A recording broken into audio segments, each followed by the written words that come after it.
Secret friends, unite!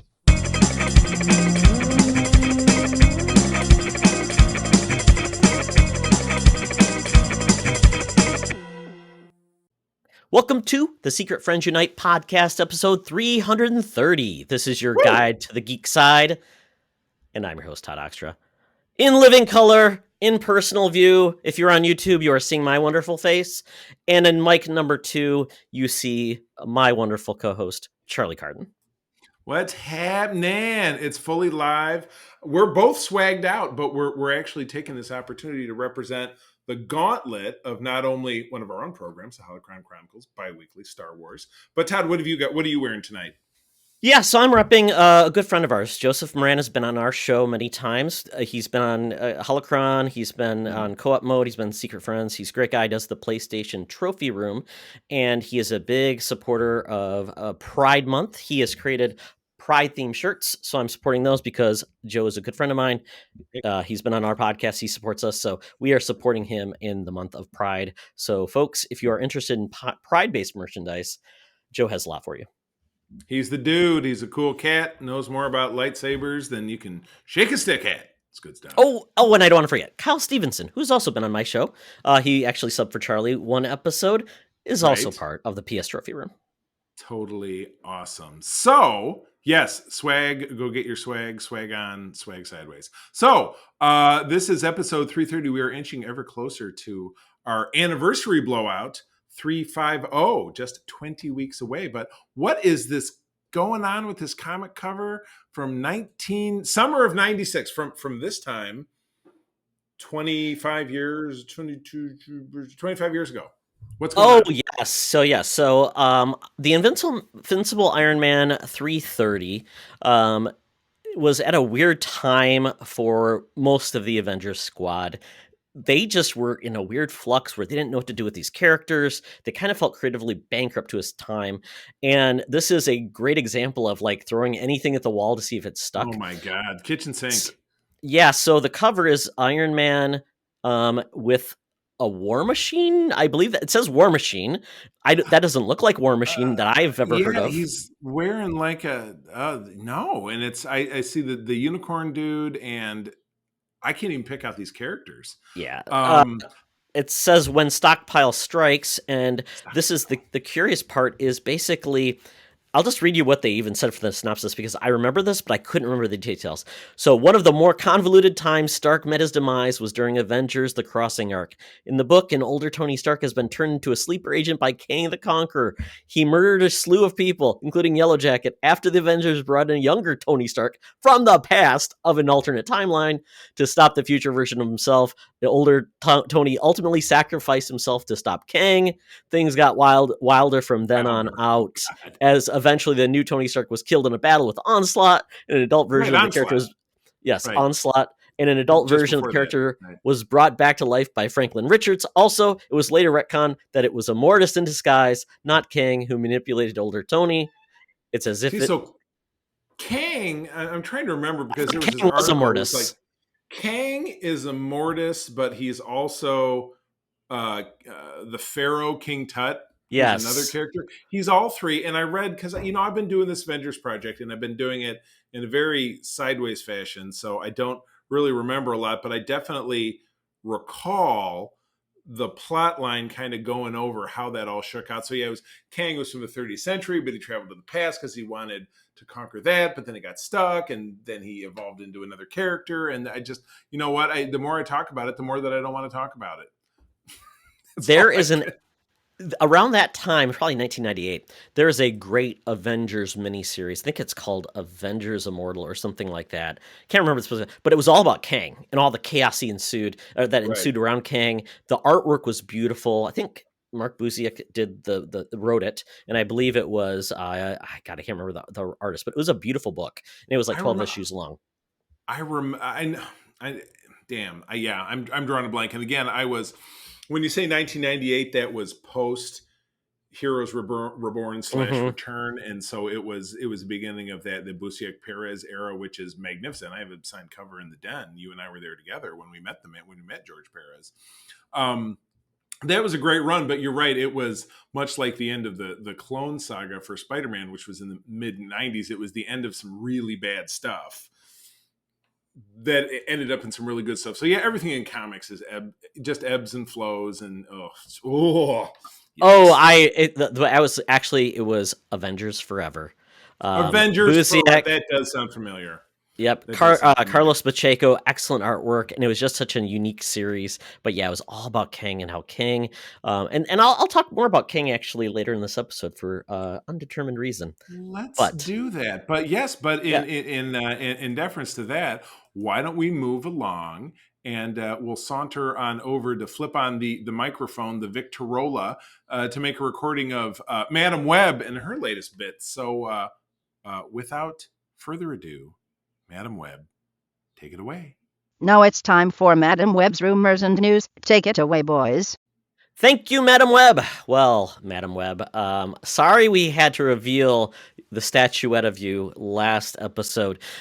We will probably give more clues revealing your real appearance over time, or even maybe snapshots of what you've looked like over time. So just if you want to treat us nicely, we'll be kind in the pictures we choose of you and your state of dress. You ought to be in pictures with clothes on. First up, oh boy, Book of Boba Fett has finished production, if I'm not mistaken, but the series will fill in the Bounty Hunter's past. Robert Rodriguez directing several episodes. So Todd, it's a prequel, but if I'm not mistaken, I believe that Robert Rodriguez really is a favorite of yours. If I'm not too far off a course. He is fantastic. He is really known for kickstarting the budget movie craze of, Kevin Smith, all of those guys. He really does fantastic visuals. He's not afraid to try different things. He made Spy Kids.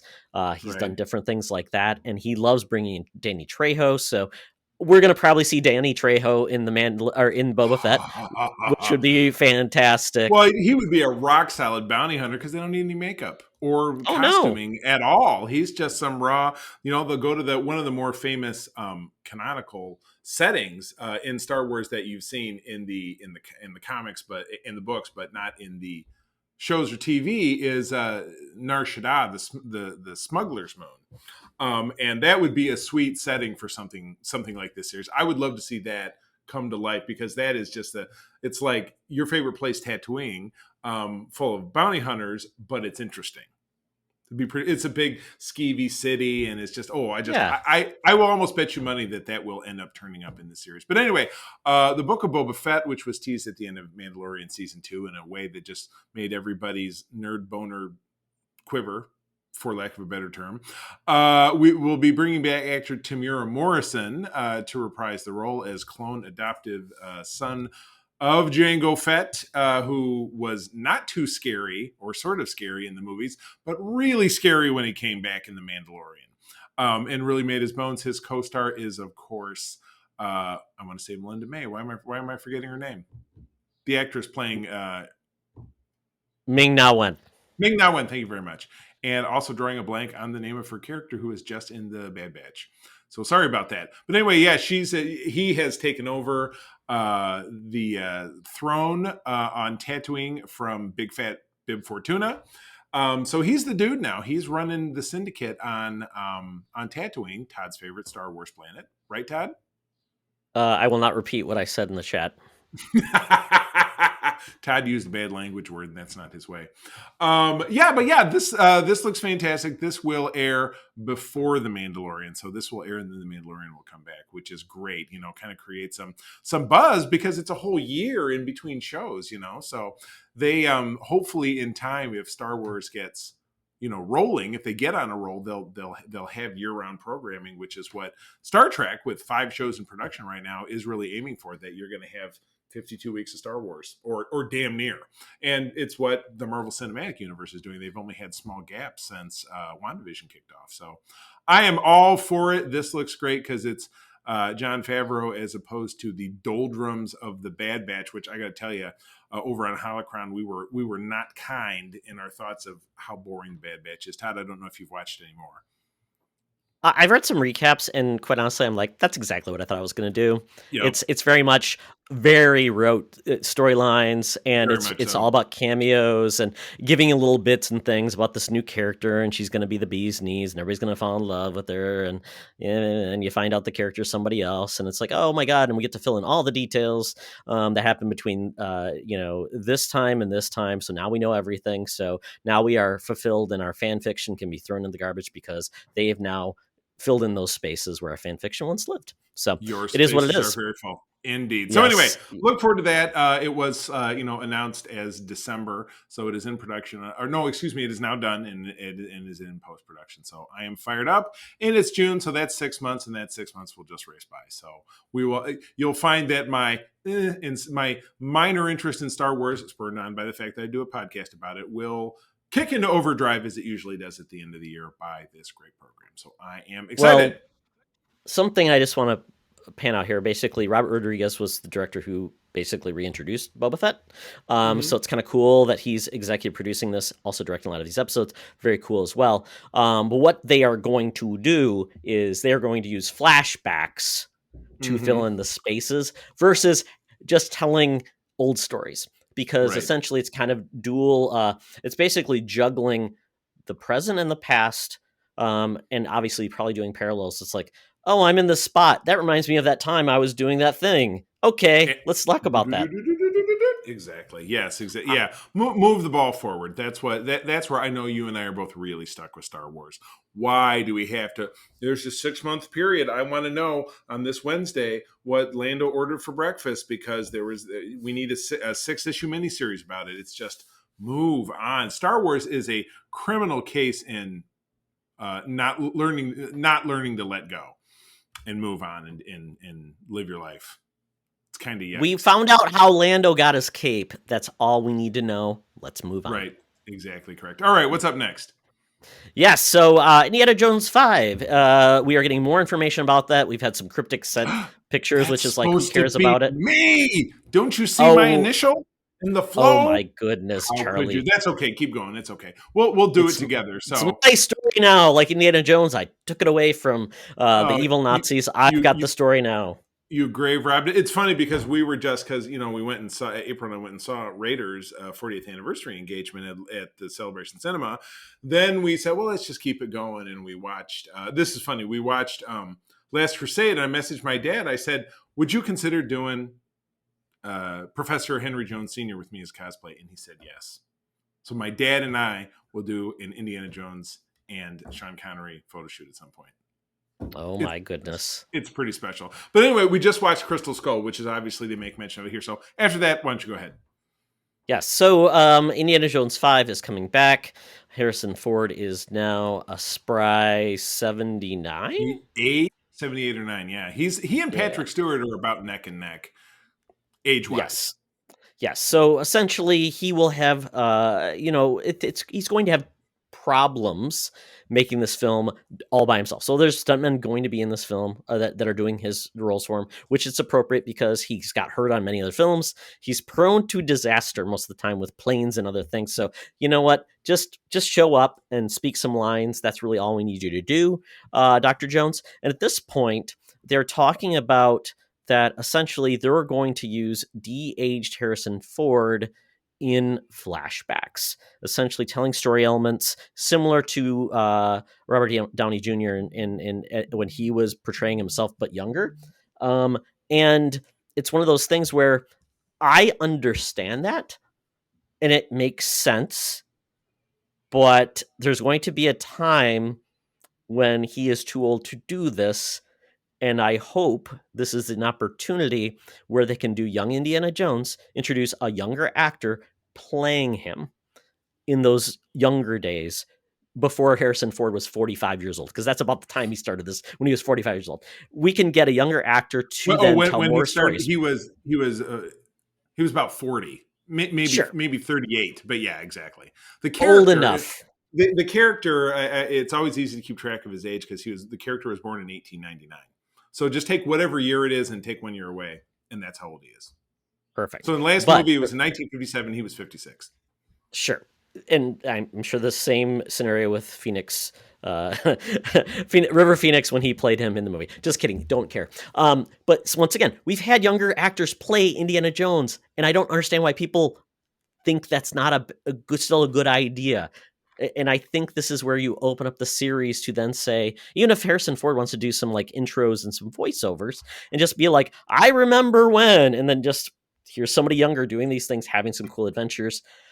If you can replace James Bond, Sean Connery, you can do it with anybody. No role is sacred in my viewpoint. We're going to get another Captain America. We're going to get another Tony Stark.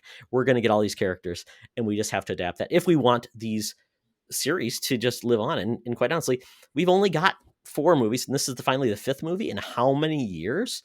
So many wasted years of not doing anything with the character, in my opinion. But I like the fact that they're going to de-age in this. They're probably going to have an actor playing him, but it's going to be his digital face over somebody like an actor or a stuntman doing his role. So that's good enough for now, but we're going to have to do something in the future because he's not going to be with us. Indiana Jones, good enough for now. Indiana Jones 6, good enough for now. There you go. Absolutely. Oh, I don't know. My God. Thoughts? I mean, Indiana Jones he's a benchmark for me. My favorite film is Raiders of the Lost Ark, neck and neck with Endgame.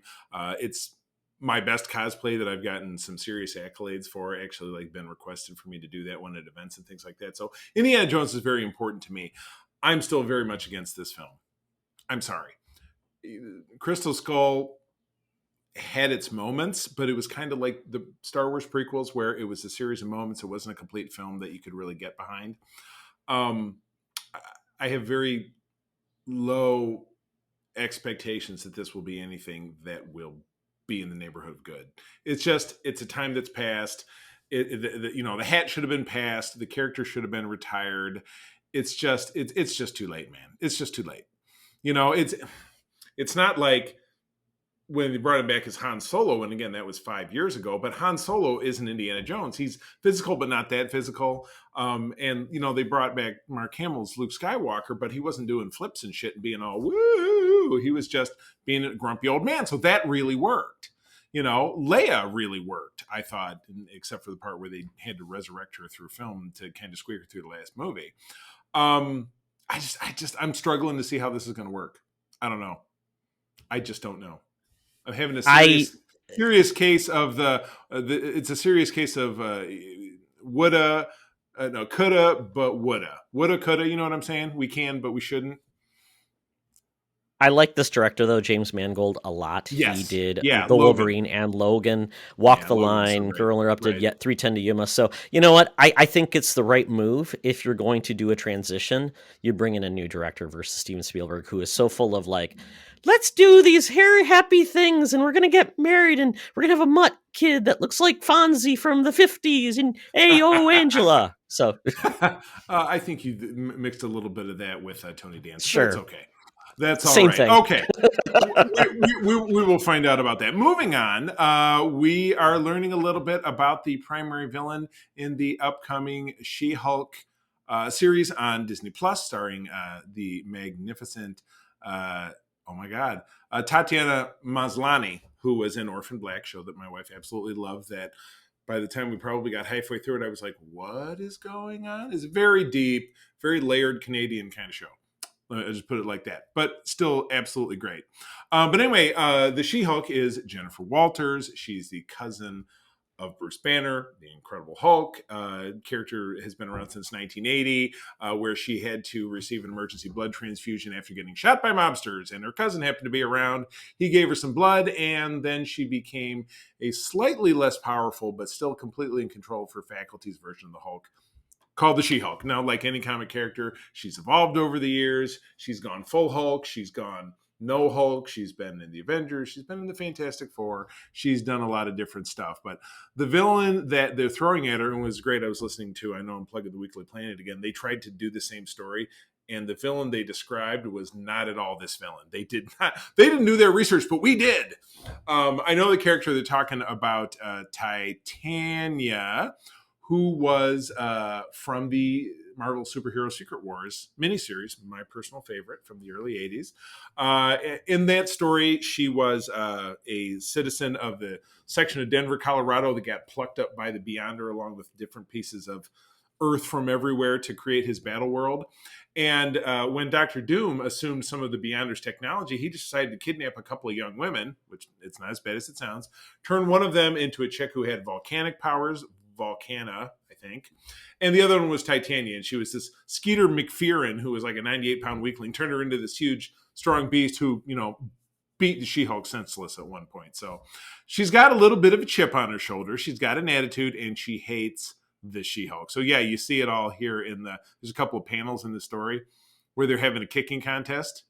It's like a one-legged woman in a kicking contest. So yeah, no, you see exactly what I'm talking about. So you see the two women and they get transformed. Then in this lower panel, you see. Well, we aren't showing them the pictures. Yes, so we aren't showing the audience the pictures of what you're describing. I know it's radio, but yeah. So basically, beating up She-Hulk.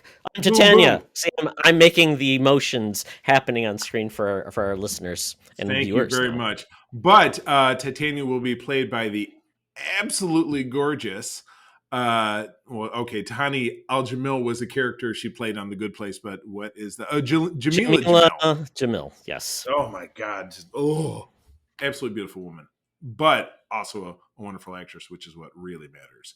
So so I'm excited for this show. I thought it was kind of billeted as a comedy, and still could be, though I don't really consider.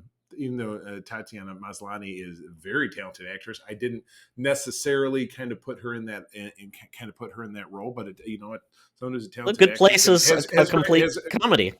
No. I'm talking about the She-Hulk. I'm talking about the She-Hulk being the actress Tatiana Maslany being a comedic actress. I hadn't really seen that side of her. But I would like to see that side of her if that's what it ends up being. So anyway, She-Hulk expected to arrive on Disney Plus sometime in 2022. Thanks for the vagary. So this is fun. I've always enjoyed the She-Hulk. When I started reading the Fantastic Four during the John Byrne run in the late 80s, She-Hulk was a member in place of the Thing, who is on Walkabout. And then, following the Avengers titles in the 90s, she was regularly a member of both East and West, but mostly East. So anyway, very prominent character. John Byrne did a lot of great work on her, did a solo title. I could just talk about John Byrne all day, so I'll stop. Yes. So this show, it's going to be a courtroom comedy show. Like I said, there was a run where they talked about her being a lawyer. They broke down basically the fourth wall and just, kind of engaged and played with the medium. So I'm hoping it's more of this. I think I've heard rumblings that this is not going to be an hour-long show. It's going to be more like a 22-minute comedy, which works for me. Really I like love. That. Yeah. I like and there's too much going on for everything to be an hour long. You know what I mean? Absolutely. I mean, not everything has to be a long story arc, but it's serious connotations, and it's like the end of the world is always happening. Nope. Sometimes you just want to have just really cool things like MODOK.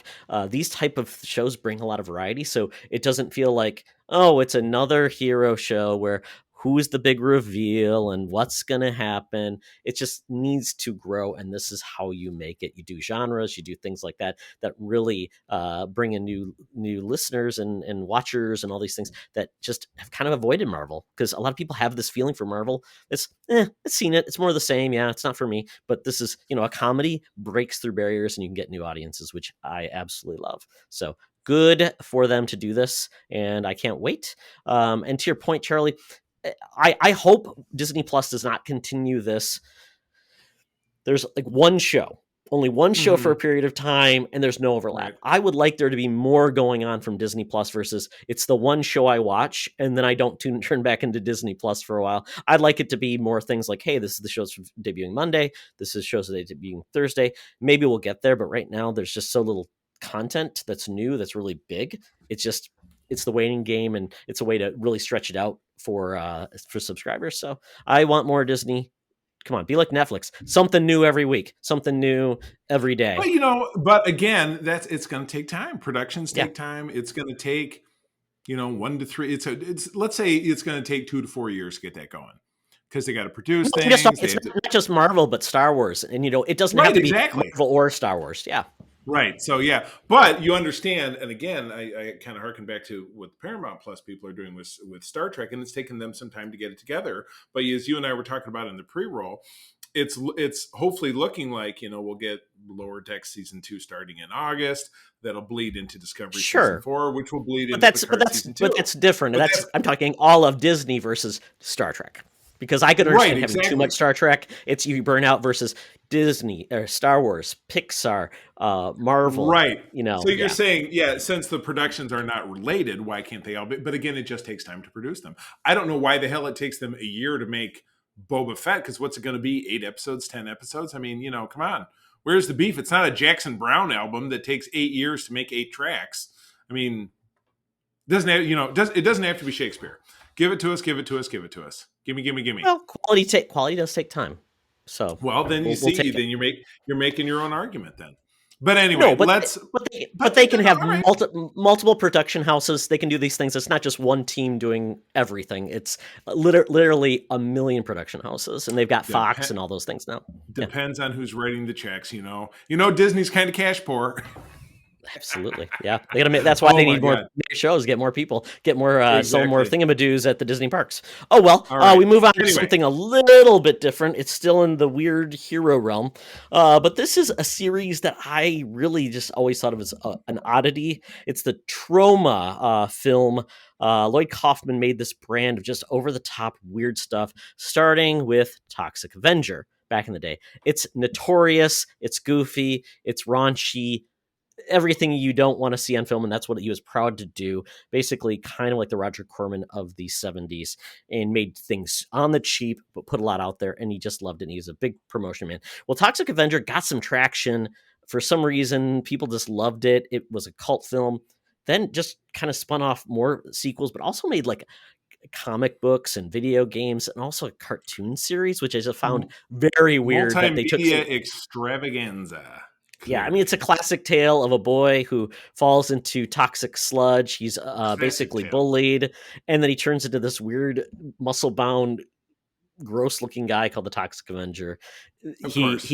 He's really muscle-bound, and he can basically tear people apart with his bare hands, so it's over the top and gross. Apparently, this is being brought back, which is just kind of crazy, and they're really going for a premium cast, which is just blowing my mind. Kevin Bacon is going to be this, and he's going to be the villain. I love this. He loves doing stuff. Todd, I don't have the words. That's why I'm glad this one's yours. And Peter Dinklage is going to be the Toxic Avenger. And we're talking like, these are not like just guys off the street. These are like big actors who've won awards and still make paychecks. These are guys that like, this is my job, that it's going to bring me back, but it's really crazy. But the director is going to be Macon Blair, and he's, a young guy, and he's really apparently been just really excited to be in this, and inspired primarily by James Gunn, who actually worked at Troma Film. That's how he got a start. So because of that production house, we got James Gunn, and he's going to be producing this, and it's going to be interesting. But apparently, this is coming, and it should be very weird. And if they do this right, it could play off very well and be one of those weird, kind of dark, goofy, weird, like films that sometimes catches people's attentions, and sometimes it turns into Bill and Ted Face the Music. Bill and Dead, like yes. DOA. Yeah, Death was in it. I don't know, man. This always seemed a little too hokum to me, but it seems like there's some people getting involved that could make it worth taking a look at. So I don't know. Worst things have happened. If it's in the zeitgeist, we're going to take a stab at it so we can talk about it here, because that's what we do. Absolutely, it's something fun.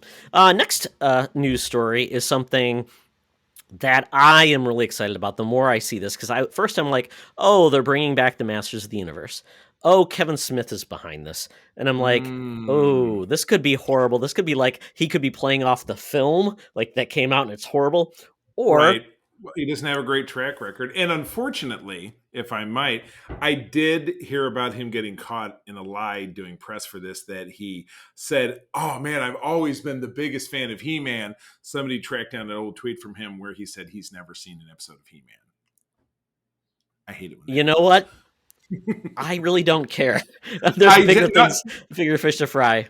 You know what? Not by looking at this, and like as we've talked about this previously. Looking at this cast, I mean, you got everybody but Gandhi and Orson Welles brought back to life to be in this thing. This cast is totally insane. It is, but the thing that gets you really excited is finally we saw the trailer for this, and it looks phenomenal. The artwork is great. The animation style is well done, and Skeletor looks finally formidable. He doesn't like a goof who doesn't know how to use his powers. He does like stupid things. It's like, how are you doing? Orko even uses powers in this and he looks badass doing it. I'm like, how did they pull this off? And I'm just in, and it's all about they call it the first thing I thought of when you said when Skeletor doesn't look like a goof, I thought of this, and I did this the other day. I was trying to pick up plates and carry them in the other room, and I dropped one on April, and I said, before that I said, and Donald Sutherland as the clumsy waiter. That's just kind of always how I thought of Skeletor. Like I said, he was a bumbling oaf, and he called Evelyn a boob, which sounds like sexual harassment. But anyway. I mean, he had some great zingers back in the day as a arch villain, but yeah, he was stupid. I mean, yes. Well, I mean, the Christmas special where he's like, "I like being evil." I mean, come on. So yeah. So I mean, this is no right to be decent, and it looks like it's going to be good. There's a companion cartoon and toy series coming out, but that one looks like it's totally for the younger set. Not the kids who watched this growing up like I did. So I'm glad they're doing this complimentary series where something doesn't have to be everything to everyone. Right. And there is a line in the store right now where, to me, we talked about this previously. I've not actually picked one up and looked at it. They look identical to the old molds, but you said they finally put articulation in them. But, I need to collect another line like I need a hole in the head. So I will admire them from the pegs. I don't know, Todd, have you picked up any of those? Have you been like, I got to get a Moss Man? No, I bought 2 figures from Super 7 2 years ago. They look just like the cartoon series, but they have like more articulation, look really good. The face sculpts are fantastic. And I think I spent $60 for the pair. And that's not bad because that's 30 each, which is 10 over standard retail for Star Wars or Marvel. It's close to and the Black Series, those are going to 25. So I mean, they are ever inching. Yeah. They are ever inching closer. Yeah. Even the rate. If you go into Target, they're still 20, but if you're getting them at GameStop or you're getting these exclusive, they are 25. So yeah, and then the Marvel Selects are now at 30, which are the slightly bigger and slightly nicer. So yeah, again, so no. If people pay, they're gonna jack the prices. People will pay. That's the way it should work. Absolutely, and they're gonna have new toys that actually look more like things kids would want to play with today versus what we put up with back in the day. So I'm glad the new stuff is coming out, and kids will have a series they love. And this one's coming out, and it's for me to actually not be embarrassed, and I'll enjoy it. So I like that. Oh my goodness! Well, taking us home, we had apparently, and I didn't realize Captain Picard Day was a gag in a late series episode of TNG that was celebrated on the Enterprise, where the kids of the Enterprise have a day for Captain Picard. Never knew it actually had a date, but apparently it is today, June 16, when we are recording this. So the good folks at Paramount did drop a trailer on us, the much promised return of Q to the Star Trek universe is going to happen. In this trailer, you saw he and Jean-Luc interacting. Q has decided to age himself appropriately, and John Delancey looks fantastic. He's not nearly as old as Patrick Stewart, but I mean, he has aged well. He looks good. I met him, Todd, only in passing, one of those first Wizard World shows we went to. I even snapped a picture of him. He was looking at his phone. I said, "Mr. Delancey," and he looked up, and I got a picture. It was. You owe me $20, Carden. Yeah, right. Oh, yeah, you're right. I was doing online betting. Yeah, no, he was playing Angry Birds and he missed his shot. So this looks fun. We see, vignettes of the existing characters. We're getting the feeling that time is fractured. So basically, Picard and Q are going to be running about trying to put time back kind of where it belongs. You see some shots like returning Cass Elnor, who is one of his Romulan housekeepers. You see her. You see Picard back in Starfleet. You see him in an Admiral's uniform. Didn't see this Admiral's uniform last season. So whether he's in or this is a fracture of time and that's why we're seeing him back in uniform. Still yet to be seen. Don't know. You say, oh, this is kind of cool. They show the Federation Council with a bunch of different flags, which is kind of cool, including Bajor, which is awesome. That's what DS9 ended with. And you see another great scene of Jerry Ryan is 7 of 9 waking up from a sleep, and she stands up to look in the mirror, and she is no longer Borg in any way, shape, or form, and is wearing a wedding ring, which Eagle Eyes grabbed. So she is living in some different future as well. You also get kind of a weird looking Starfleet badge. So there's a ton of Easter eggs in this for us Trekkies. So I'm fired up. I'm thinking, Todd, you and I were talking in the B-roll, if the Paramount Plus schedule stays consistent, we should see this probably in January, February of next year. So I'm very excited. I love Picard season 1. Naturally, all the I gotta hate everything neckbeard fans hated it because it wasn't Star Trek enough, or it was too dark, or there was a couple of swears in it, or brr, brr, brr, brr, brr. I thought it was a great story. I enjoyed it. So, Todd, where did you fall with Picard season 1? Fan or not fan, or somewhere in the middle? I liked it, but it suffered from a lot of these shows lately where it's like so much exposition to get you up where you need to be, and then it's like I got it. race to the end, and it's like take your time and pace it better. So what feels like 3 episodes in one at the end doesn't. You can pace yourself, get there along the way, and I'm hoping that heavy lifting we had in the last the first season, where you had the Starfleet fleet show up at the end, and it was all these different ships and Riker, and then against the Romulans, and then it was just you've got to introduce all these new cast members and all these things. Plus, you're introducing some new storylines, new villains, and all these things, and it's just like, guys, pick your targets, don't overstuff, pace it well, so you make some really cool, really iconic episodes that you will remember it, and it's maybe a standalone in between. And then you can then have a very fulfilling season ending where you actually remember what the hell happened, versus I'm trying what actually happened at the end? Because I remember like episodes leading up to it because it was slower paced. And then at the end, it just got to run. Like all that stuff they did on that Borg vessel. Right. It seemed like that was very slapdash. And then at the end of it, they were like, well, we'll just leave it here. It's not a big deal. Okay, goodbye. Yeah, the Romulan cooperative thing where they had the Borg cube, but then they reactivated it. And so, I'm going to admit it wasn't absolutely perfect, but overall, continuing with a 24th century storyline, which nobody else was doing, because again, we've got things really spaced out. Lower Decks is doing a more of a satirical take of the 24th century. Picard is the more serious take, and it's a little far further. The Prodigy series, which was announced with a voice cast this week, also including Jason Mantzoukas, which I'm super fired up about, takes place really just after when Lower Decks is taking place, but it's in a different part of the galaxy, so they're not necessarily likely to bump into each other. And then, of course, Discovery is all the way on the 32nd century. So you've got, and then Strange New Worlds is going to be in the TOS time frame. And so they're using really the breadth of the Star Trek world building, the timeline, to spread it out to avoid what Star Wars has got going on, which you and I have talked about, which let's bunch everything in this 10-year period as much as we possibly can. Single second. Explore new eras, grow the franchise, don't stagnate the franchise. That's what's what I think is so exciting about what Discovery is doing. They jump forward 1,000 years, which is, Star Wars should be jumping 1,000 years backwards and doing the Knights of the Old Republic. But anyway, we could be in a soapbox about that one for a while. So anyway, fired up about this, and looking forward to more as time goes by. But Todd, that does take us out of the news, and so we should buzz up an Uber, we should hop in it, and zip on over to our favorite geek establishment, the Geek Easy. So let's do it to it. Talk nerdy to me.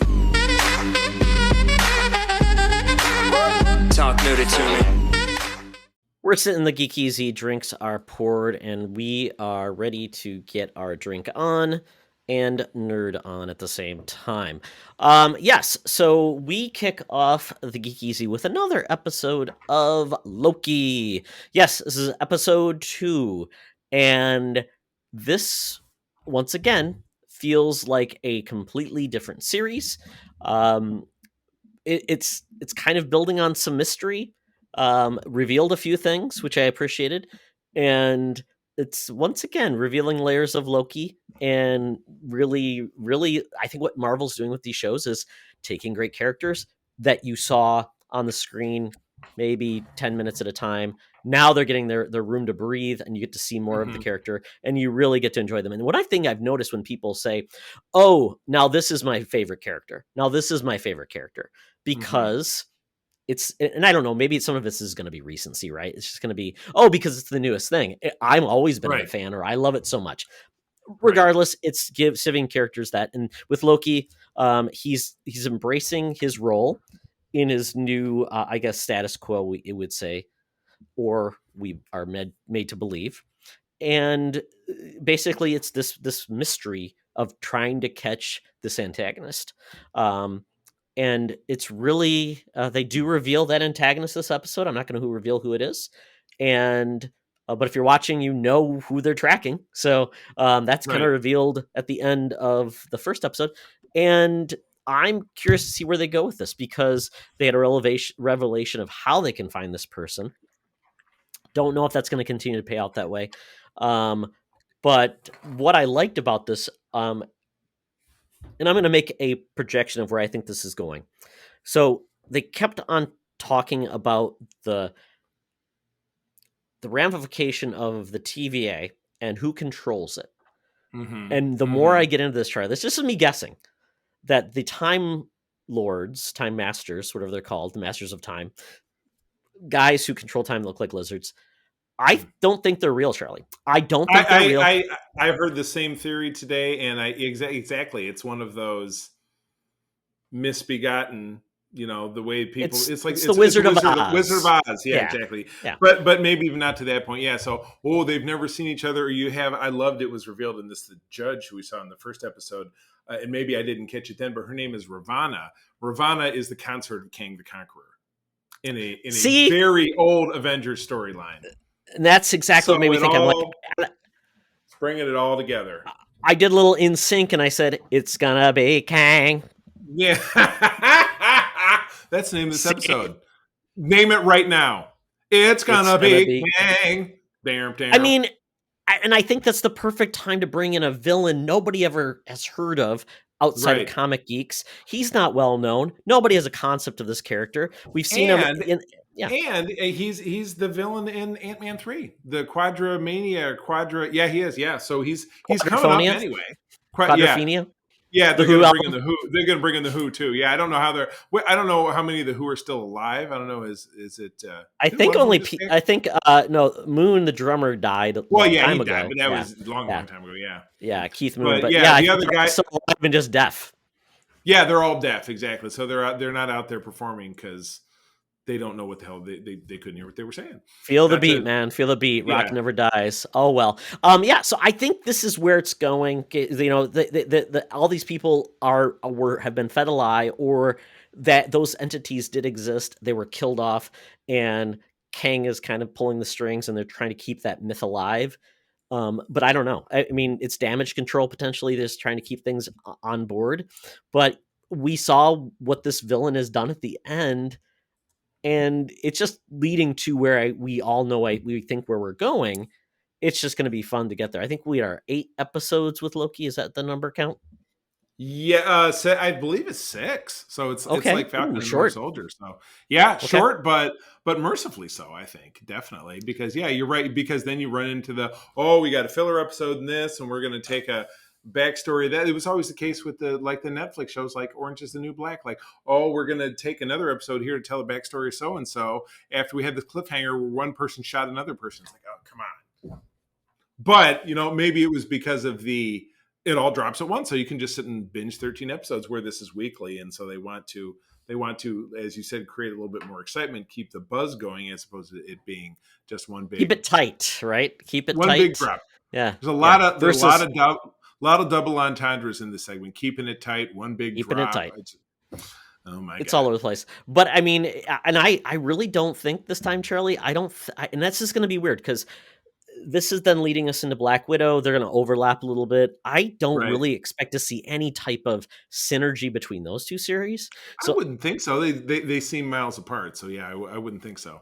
So I don't think we're going to get much synergy, especially since they kind of flip-flopped the order of some of these things too. Right. The release order is kind of chaos. So the TV series will have the best probably perspective to pivot and do some things versus the movies, but I don't know. So it's going to be weird how all of these things interact, because we've got, this, then Shang-Chi, then the Eternals, and then we get Doctor Strange down the road. So I don't know. It's fun. But I like this. We're kicking it off. We get 3 series that are completely doing their own thing, and then we get What If, and then after that we get somebody else. She-Hulk? Yes. Okay. No, that's next year. I don't know. We Oh. have to consult the schedule. But anyway, what else you got? Yes. So I wrapped up Invincible on Amazon Prime, the TV series. This series was 8 episodes long. And Charlie, did you watch any more than the first 3? I didn't. It didn't grab me. I don't know why. Maybe it was too gruesome, which is usually not a problem for me. But that big slug out where Omni-Man just murders everybody, I was like, it felt too gratuitous to me, and I think it was kind of a turn off. Sorry. Maybe I'll go back and check it out someday. But anyway, yeah, what did you think? What was the it doesn't get any less gruesome. And Okay. one thing you'll notice in the title card, every episode, more blood is just splattered on that title card. Well, that's kind of like The Walking Dead. I know every season that goes by, the letters look more desiccated. So yeah, It's kind of the same thing. Yeah. But yeah, this series doesn't disappoint. It pivots enough from the comic. But essentially this takes, I think, because I read the omnibus, which is the first 25 episodes or issues. This episodes, it all blends. You've got issues and episodes. So this kind of mixed up the story of the comic in different ways, where it makes the series very complementary, because it does enough things differently that it still doesn't feel like it's not worth watching or reading the other. You can do both, kind of like The Boys. It's one of those things where it works really well together, and I really enjoyed this. Where it ends and where it's going. Oh, I just can't wait to see what they do next, because I do need to get back and read more of the comic, because I just want to see the differences as they continue, and they do such a good job. I really enjoyed most aspects of the series. I don't think of any areas where maybe some of the character designs of some of the villains and things were so, but they did a good job capturing the art of the comic pretty well, and making you feel like it's there. And I just think it just makes me feel so like happy about where the future lies with animated projects, that DC, I think, is the one that carried it forward. DC's animated projects basically laid the groundwork for all this, because they could tell stories that were a little more mature, faithful to the actual source material, but maybe do a little bit different things. And then it said it's okay to tell R-rated stories, the Killing Joke and things like that. And we're getting this with this. So we're going to probably get more of these stories, which I think is great. And I hope Marvel, beyond What If, what's the next big animated project you're going to do? Because it would be great if they do more of this. Right. It would be good to see them kind of get a handle on it, where DC has been, kind of drinking their milkshake all these years. So we'll see what happens. So, well, cool. Yes, perhaps someday I will go back and revisit if it suits my fancy. But I watched a couple of films streaming, one of which was on HBO Max, which is also in theaters. April and I have been enjoying going back to the theaters. But this is not one that I like, oh God, I got to see the cinematic experience. It was Lin-Manuel Miranda's musical In the Heights, which, as I was watching it like a moron, I said, hey, babe, this would be a great musical. Didn't realize it's been a musical that's been out there since 2005. But this is great. Tells the story in Washington Heights, which is in the northwest corner of Manhattan, I think. That is a highly, Latinx area, where apparently everybody sings and dances in the streets. You can also dance on the walls. You can do a lot of great stuff. But it spanning a 3-day period, telling the lives of course, some very colorful characters during what becomes a blackout in the city during a very hot summertime. So won't spoil very much about it, because I will encourage you to watch it. But I loved it. I come from a musical theater background a little bit myself, and I'm an avid music fan, and I love to sing. So this was great for me. Caught myself singing along, And it was, it was great to watch at home because it was one of those that April and I will start a movie, and then my wife works on some small business stuff usually in the evening, so she'll stop, and then I'll be doing this, or I'll be playing video games or something, and then we'll come back and watch a bit in the morning, and then a bitch at lunchtime, a bit at lunchtime, and then some of the evening. You do get kind of grumpy when you're hungry, Charlie. I do, and you hear me yawning, and I gotta have my snack time. So, we did split this up a little bit, but this was delightful. I absolutely adored it. Todd, have you partaken of this yet on Hobo Max? It is planned. Basically, what is going to happen is my wife lost a friend to cancer about this time last year, and she was into musical theater. And their plan was, because of COVID and not being able to celebrate people's passing, they decided they were going to rent a theater out and watch this together as friends. That's fantastic. So I think that's going to happen. I'm still waiting to hear when it's going to happen. And you're saying you're getting invited, or no? I'm just kidding. Well, I told my wife that, go by yourself, enjoy, have fun with your friends. It's your moment. She goes, "No, I like you there." I'm like, "That's fine. We'll go then." That's awesome. Yeah. Good deal. So that's where we would see it. But if that doesn't happen, then I will, yes, definitely watch it. Right. Because I love musicals, and I love genre when they mix musicals together. You're less a fan of that, but that's okay. It depends. If it's this was incredibly well done. Oh, sure. Yeah. But when execution is not handled on par with this, I think it's ridiculous. This I enjoyed very much because I loved Hamilton very much, and this was very much to me a Hamilton for a modern setting.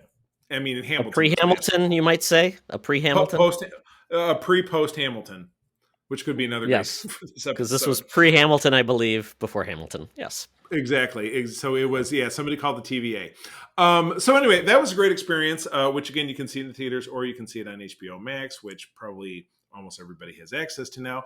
One thing that was not in the theaters, nor do a lot of people have access to, nor should they worry about it because it was god awful, is the new production starring Mark Wahlberg over on Paramount Plus, an original Paramount Plus called Infinite. Hey, Charlie. Yes. Do you feel it, baby? Feel the sensation. It's such a feel good vibration.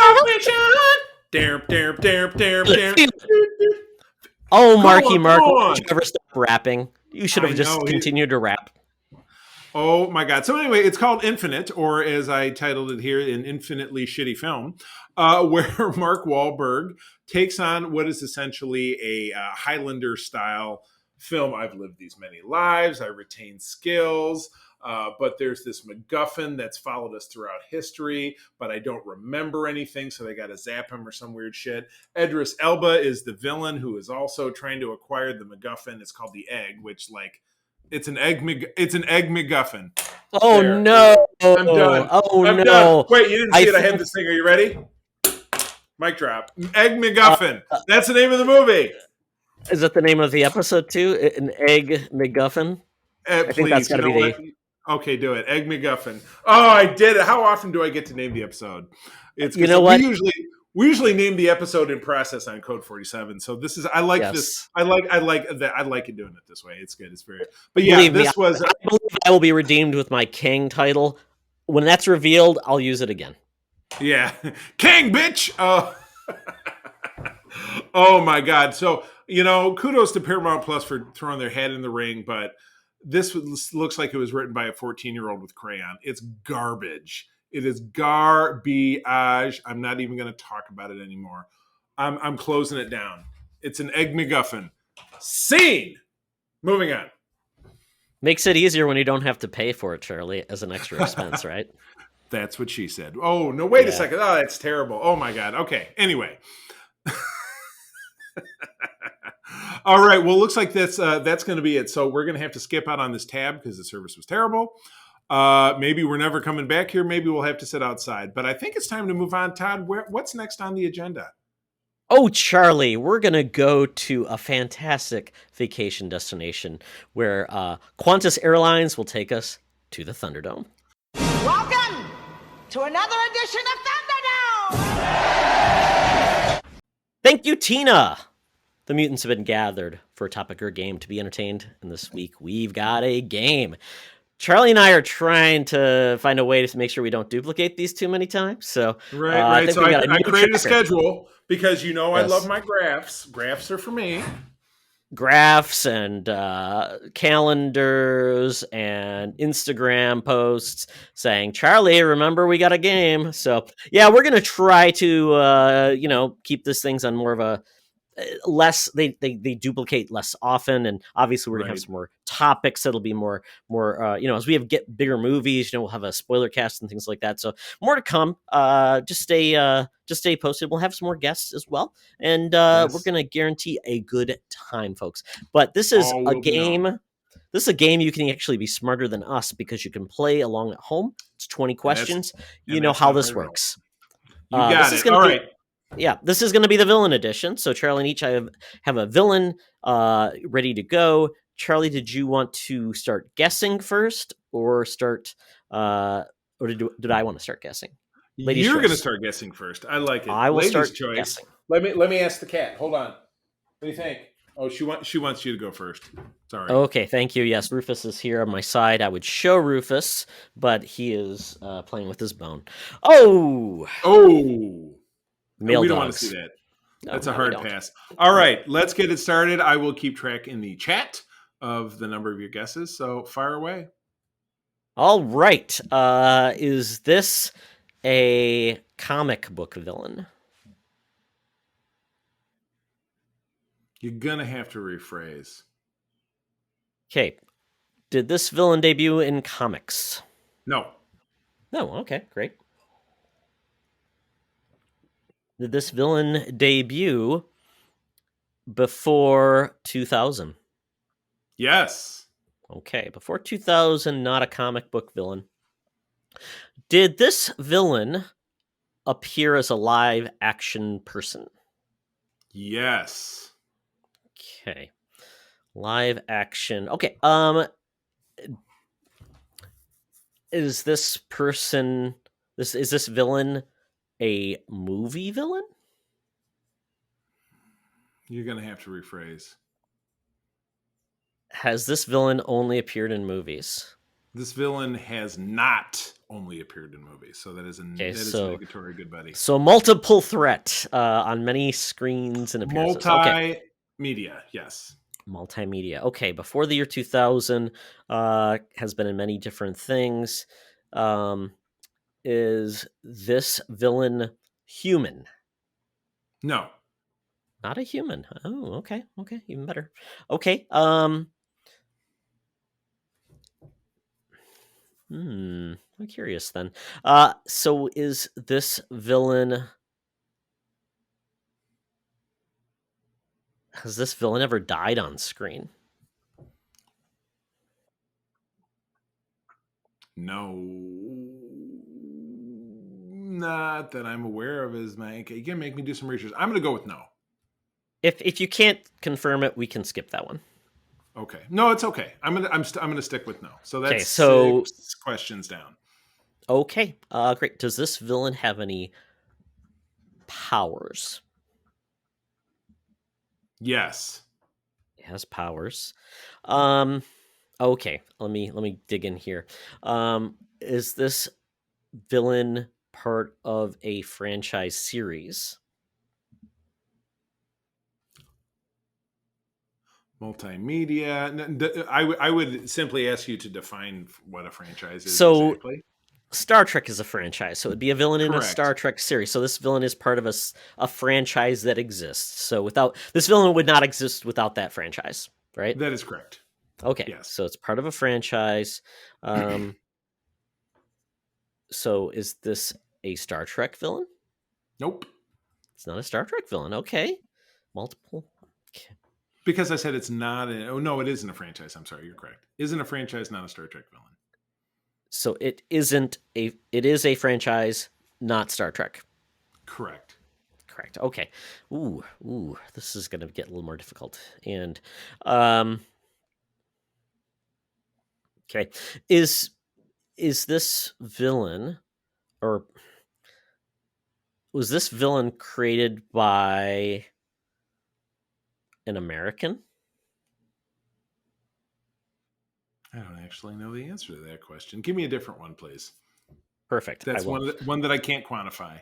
Okay, so has this villain appeared in the last 5 years?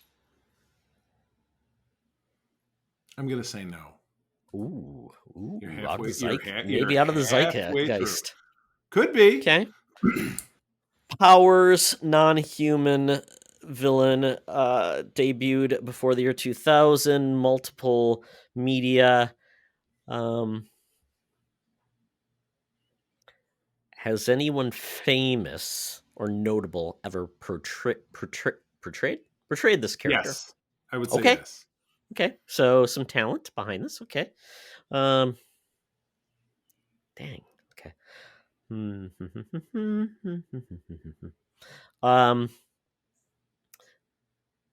Is this franchise well regarded? I mean, that's a tough opinion question. Would it be? Ask me a question more. Is it a beloved franchise? Is that what you mean by? Yes, or well regarded. People, it's enjoyed. By the critics or the fans. I'll take one or the other. Would you say that is this franchise perhaps enduring? Would that be an accurate statement? I'm guessing if it's enduring, I mean it's at least halfway decent. Usually, bad things don't continue on. Well, that's a topic of protracted discussion, as Data from Star Trek might say. But I'll say yes. I'll say yes to number 12. Okay, we're at number 12, so I have 8 more to go. Okay.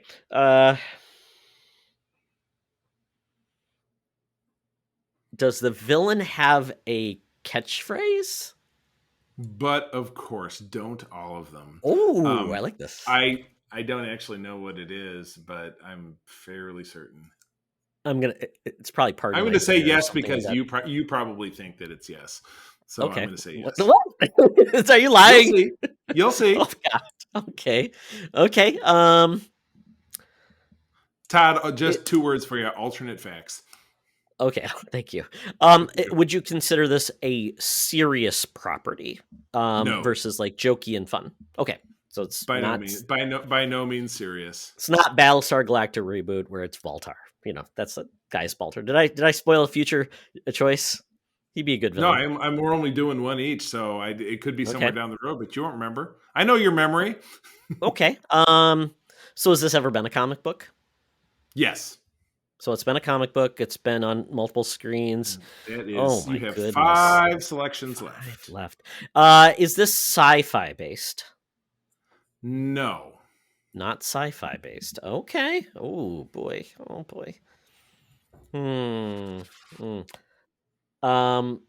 Oh no. Are you going where I think you're going? Because if you are, I will laugh my butt off. Well, that's appropriate because this is supposed to be a fun game. Is this villain? Well, you said human, so I don't know if it's no, not human. Okay, but I'm just like, is this character? Is this villain? Okay. Okay. So. God. So you said not sci-fi. So. And it's. Okay. Did this debut before 1970? No. Not before 1970. 3 selections remain. So we're 80s to 80 before 2000, and so we're in the 80s-ish. Okay. Wow. Could be. Okay. Wow. Wow. Can I phone a friend? Are you actually going to call somebody? No. You may not have access to the Googs Rufus, or your phone. Rufus, help me! You're my only hope. Rufus, stop licking your bone. Yes, exactly. Pay attention, doofus. So does the villain have a sidekick?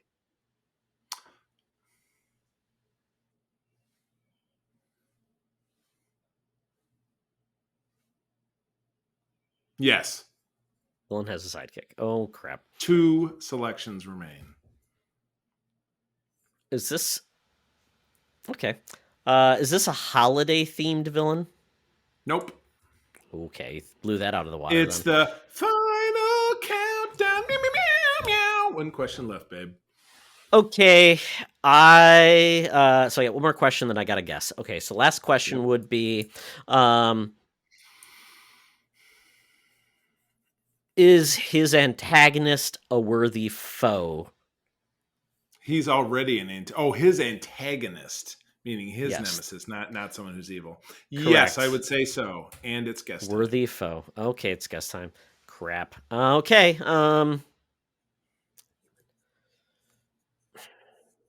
Yes, his antagonist is not a bumbling oaf. You know, I'm just gonna because I think this is a technicality, but I'm gonna say it's Cobra Commander Not a bad guess, but it's because he was a Skeletor. Snake Man. Oh, I was gonna go Skeletor. Like, is he human? Because he kind of is human that got transformed into a monster. I don't really know Skeletor's origins, but I mean Skeletor has a human form, but he's blue, but he has a skull, so that But he's alive. So, but again, it's not science fiction; it's fantasy. Which I was going to go that route, but because Skeletor's origin, actually, he was the brother of King Randor and was basically horribly disfigured and turned into You can be horribly disfigured to the point that you don't have any skin on your face or muscle his name's tone like or Calidor. eyeballs. And actually, his origin was told in that Cartoon Network series, which I thought that's a cool take. But yeah, so technicality, my friend. You know what? Like I said, my judgment was from the classic cartoon series and the film, which I'm vaguely familiar with. When he said if it's someone famous, Frank Langella, Skeletor, very very famous actor in my regard, at least because he was on Star Trek once. I demand satisfaction as I take off my glove and beat you. Slap your virtual glove. Okay, so now it's your turn to pepper one at me, which I'm sure I will also miss. So I'm just going to ask the audience right now: was I wronged? I let us know in the comments or Twitter if I was wronged. Oh well, we'll move on. Charlie. Todd needs to feel that he was wronged, but okay. So let's start with questions. So question number 1, Charlie, what is your? And don't forget to keep track in the chat. This is very exciting, folks. I am writing numbers now. Charlie, go. That's very exciting. So the villainous character is this. Character prominently appear in movies? Yes. Okay. Would this character's first appearance have taken place before the year 2000? I'm almost certain yes. No. So you're having no, some of those not this villain. Not this villain. Did not appear before. So it's very close. Let's put it this way. It's on the cusp, but I believe it was after the year 2000. Okay. After the year 2000. Okay. So, believe so. In movies, after the year 2000, is this character a human character? It was a human. It was a human. Oh, it is a human. It is a human. It is a human. Yes. And I confirm. Yes, this is post 2000. Yes. Okay. So let's see here. Post 2000, human character, movies. Let's see here. Does this human character possess superhuman abilities? No.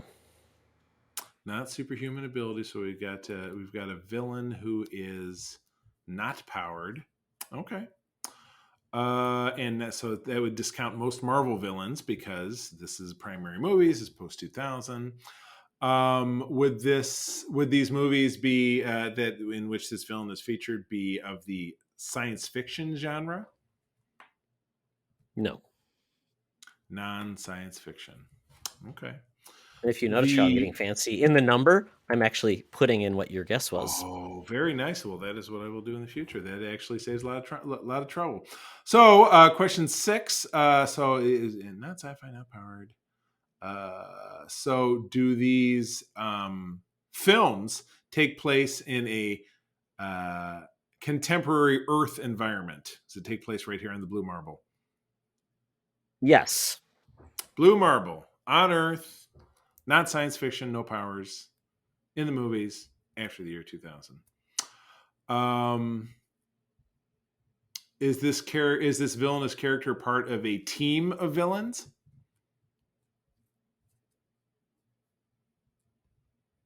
I love how you spell contemporary because it's. I know I was blocked in the chat. Sorry, I had the little chat button was in front of it, so I'm like, oh, how do I spell contemporary? Sure. What did I type in? I'm not a blind typer. I need to see my hands.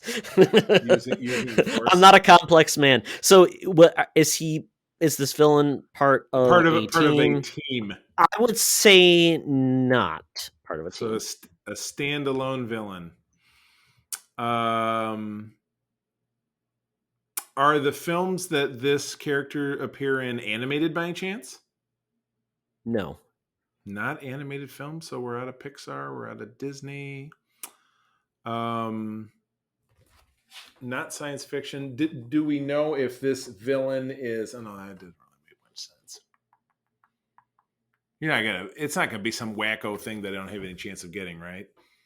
I'm almost 100% sure you've seen this movie. It's not a niche thing. Okay, it wouldn't be wait, I just gave away a clue. I just gave away a clue. That it's not niche. Is not niche the name of a villain? Let's see here. Sometimes in science fiction, contemporary setting. Does this villain employ various technologies in their villainous schemes? The tech-based villain? Okay. I don't know if it's a tech-based villain, but technology is involved. Technology is involved in this. Oh, I just put sure. Nine sure. That's very helpful. Thank you so much. Okay, I like that. The films that this villain appears in, would they be more mature? Would they be rated R? No. Okay, so it's not a Fast and the Furious and it's Dom Toretto. I don't even think those are R-rated, are they? I would think so. There's a lot of violence and blood and language, and Let's never stop something from being PG-13. There might be an occasional boob. I'm not sure. I don't think I think it's boob free, but full of violence. Yeah. Tech included, not mature. Okay. The Boobless Crap Network. So human with powers. Well, you said was no human. Powers. No, not No powered. power. Not power. sci-fi. It's a regular villain. Would be a G.I. Joe because those characters aren't primarily movies, even though those movies did come out. That was one of my first questions. What's their primary media? You said movies. Oh, that's a tough one, eh? Not science fiction. It's on Earth. It's contemporary. And it's a villain. Do I get to phone a friend? Where's one of the cats? I don't know. I might ask Ask Green Lantern. He's pretty smart. It's not Green. It's not Hector from Green Lantern, is it? It's not Hector Hammond. Hector Hammond. Oh God. So again, it's not comic book based because all those classic comic book characters were around back then, unless it's like Catwoman. Ask away, Charlie. Ask away. You're at 10. So this is number 11. Just ask away. Round down. Okay. So let's see here. So technology based. Is there a military aspect to the films that this villain is in? Is it kind of military fiction? Nope, not military based. Not military. So it's not a Rambo or whatever ish. Not like a Universal Soldier. Which wouldn't fit the bill. Oh, golly. My brain is stumping. Male or female villain? No, you have to ask yes and no. So, is it a male villain? Yes. Male villain. Is this male villain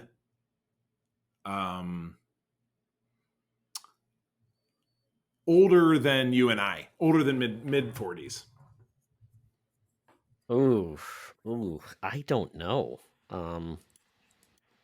It's like not like an evil old man or something like, oh, it's old man. I'd say older, but not like older. Ancient.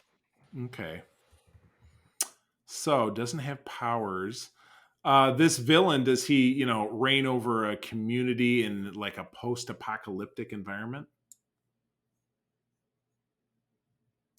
Well, you already said contemporary, so right, but it could be like post-apocalypse. Okay, no post-apocalypse. Okay, so it's not like a Dawn of the Dead kind of scenario. Plus, it would be Walking Dead. Those aren't movies. Oh, goodness gracious. not post-apocalypse. Not. So I got it. Older than us villain. No powers. It was no powers, right? no powers.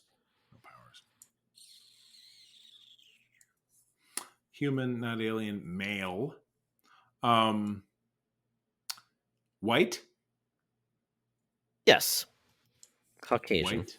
A white male. So, the ultimate evil, like you and me. From Caucasia. Caucasia. So, white male, evil villain, post 2000s. Is it post 2010? So is it within the last, 10, 11 years? Nope. So it's within the early aughts. It's from 2000 to 2009. Correct. Oh, this is really going to piss me off. Well, fortunately, I'm near to the end where I have to guess anyway. Yes, we're at number 17, Oh, Charlie. my God. So technology is involved. So, oh, my gosh. I will say this. Do not clue too much in on the technology part. It's a very minor, because technology is a part of everything. It's contemporary. Sidekicks? Are there sidekicks? I would say yes. Sidekicks. Oh, the nemesis of this superhero, does he have snazzy catchphrases? Absolutely. I think I might know what it is. Did the nemesis of this villain appear in films prior to when this villain came along?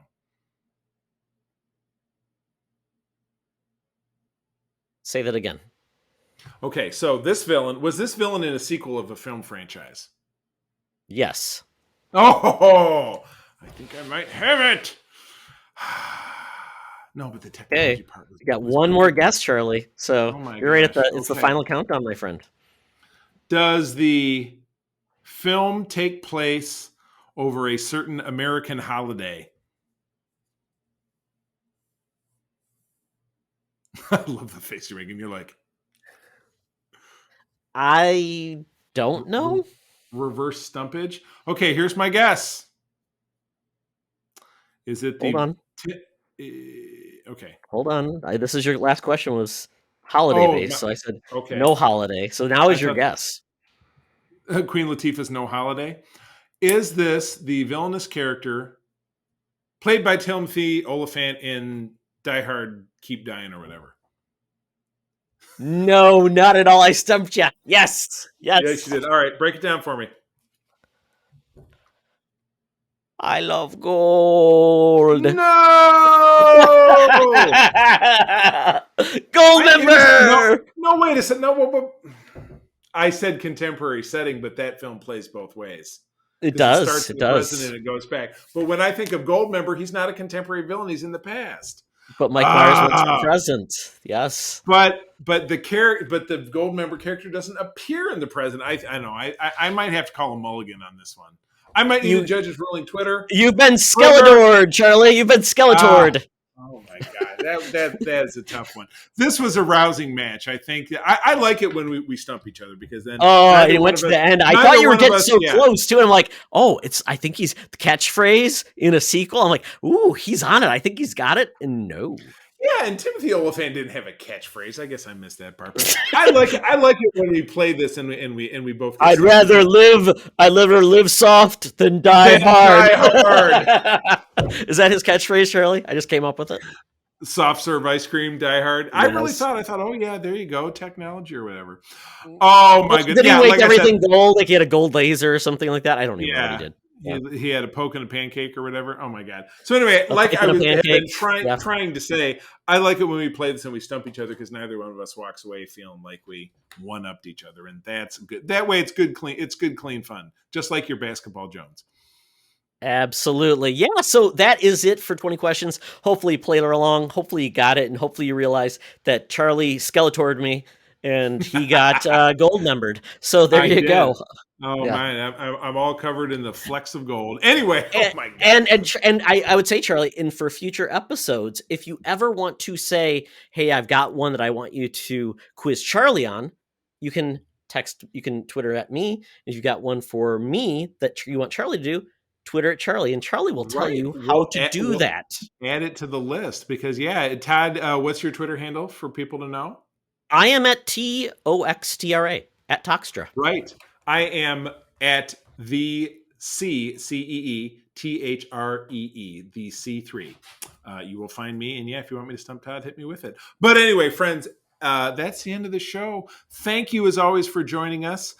We are a part of the magnificent Secret Friends Unite podcasting network now, with a shiny, sweet-smelling, beautiful new website over at secretfriendsunite.com. All of our podcasts are found there. That would be SFU, what you're listening to, Co-op Mode with Video Games, Todd and Mark Carabin. Code 47 is myself and my sidekicks, Rarin. They would be Rich and Aaron, talking about Star Trek. And the Holocron Chronicles is Mark and myself talking about the Wars of the Starness.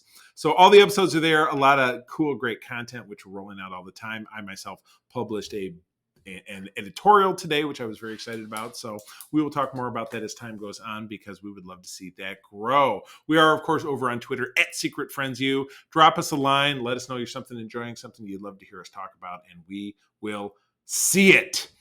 We do have a merch store over at TeePublic. I know at the end of the month, there's another great sale window coming up to 35% off t-shirts, hoodies, stickers, buttons, magnets, so on and so forth. Every dollar that we earn back from that actually does go back to support the show in our efforts to grow the content that we're able to offer you guys. We're also over there on YouTube. Subscribe to our channel where you are watching. If you're watching this video, that's where you're watching it. But yeah, do that. That's another great way to support the show and help us bring more great stuff. So with that, I'm going to tell you, as always, that sharing is caring, and to keep on trucking. Be the hero, not the villain. In a truck. It's gonna be Kang. Meow, meow, meow.